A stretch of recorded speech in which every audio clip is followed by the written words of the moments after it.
Herbs that's good for hypo. Now understand this. What's good for hypo does not necessarily mean it's good for hyper. Herbs that's good for hypo. Bladderwrack. This is a seaweed. This is a seaweed. Excellent for dealing with hypothyroidism. Okay?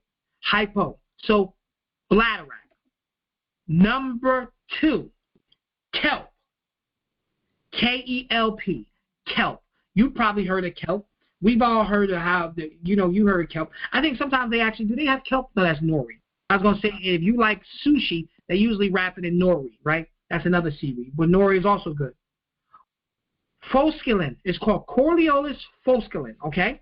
This is another great herb that's really good for dealing with hypothyroidism.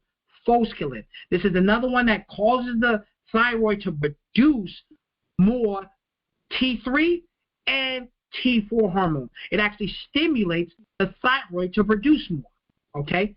All right? The bladderwrack and kelp are rich in iodine. They're rich in iodine. Now, why is this important? T3 is a hormone that uses 3 molecules of iodine. T4 is a hormone that uses 4 molecules of iodine. The thyroid, for it to secrete the hormones it needs, the T3 and T4 hormone, it needs iodine. One of the issues we have is we have a lack of iodine in our diets. This is why some of the major causes of thyroid issues, because people are not consuming iodine. Now you'll say, Abdul, where do I get iodine from?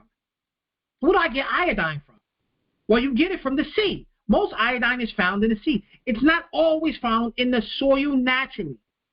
The soil becomes very easily deficient in iodine.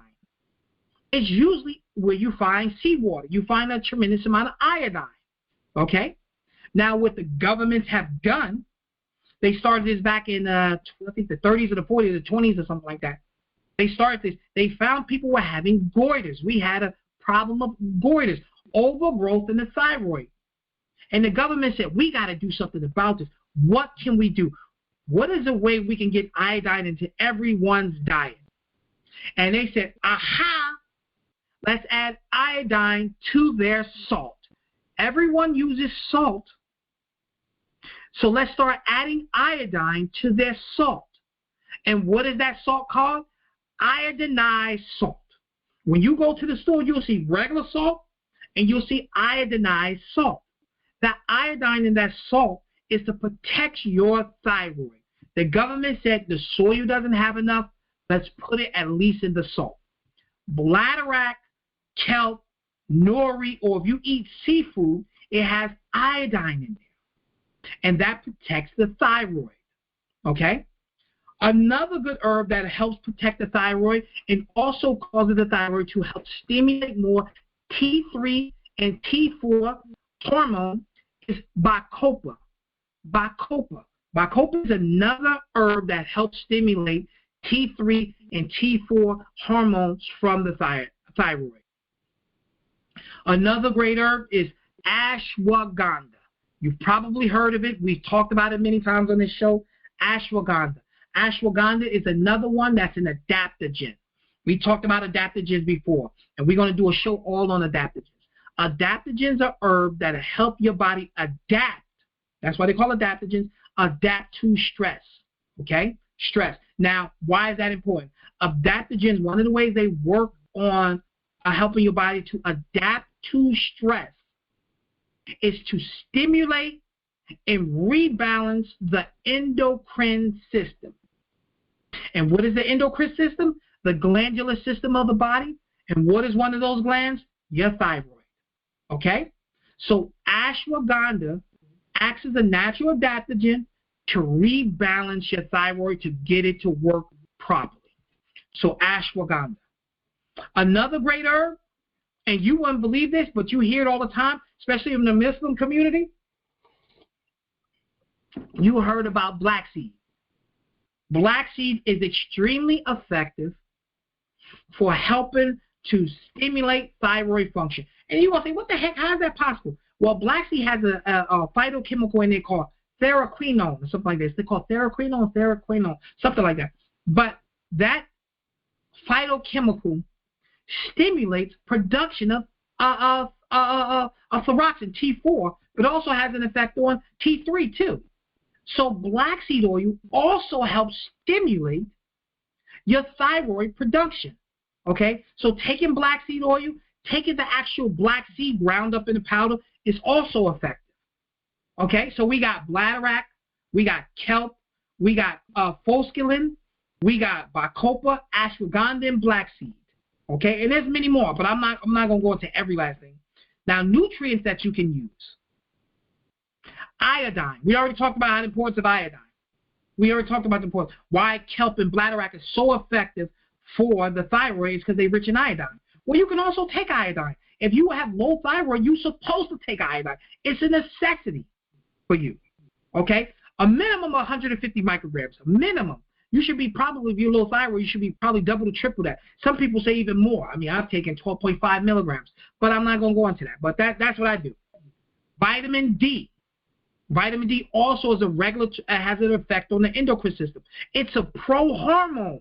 Vitamin D is really not like a regular vitamin. It's like a pro-hormone. Even though it is a vitamin, it acts more like a hormone. And it has an effect positively on the thyroid. Zinc. If you're deficient in zinc, you're going to have a problem with your body creating enough T3 and T4. Magnesium, as well as B complex. B complex is extremely effective for helping you with balancing out, getting the helping your body utilize carbohydrates properly and things like that. It helps the body deal with stress too. And B complex, one of the things why B complex is so effective when assisting, it doesn't have the same effect as like zinc and magnesium and iodine when it comes down to your thyroid. But B complex has an effect on carbohydrate metabolism. And when your thyroid, you have hypothyroidism, one of the things that happens is you have a lower metabolism. Now, why does that sound like why B complex is going to help? Because when you have a lower metabolism, it takes longer for your cells to digest.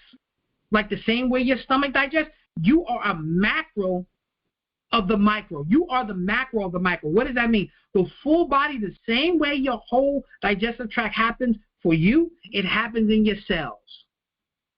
And if that metabolism is slow, if you're digesting carbohydrates slow, if you're digesting, breaking down your simple sugar slow, same is your cells. They use simple sugars. They use lipids, or they use fatty acids, okay? They use amino acids. If they're breaking these things down slow, it slows down, your metabolism is slower.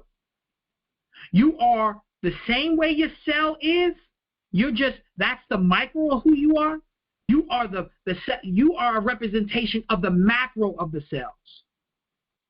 So if we're moving slow, the cells are moving slow. And B complexes help with that breaking down and utilization of those simple sugars that the cell is going to need. So it helps with breaking down those carbs. So that's one of the reasons why B complex is really good. Now that's dealing with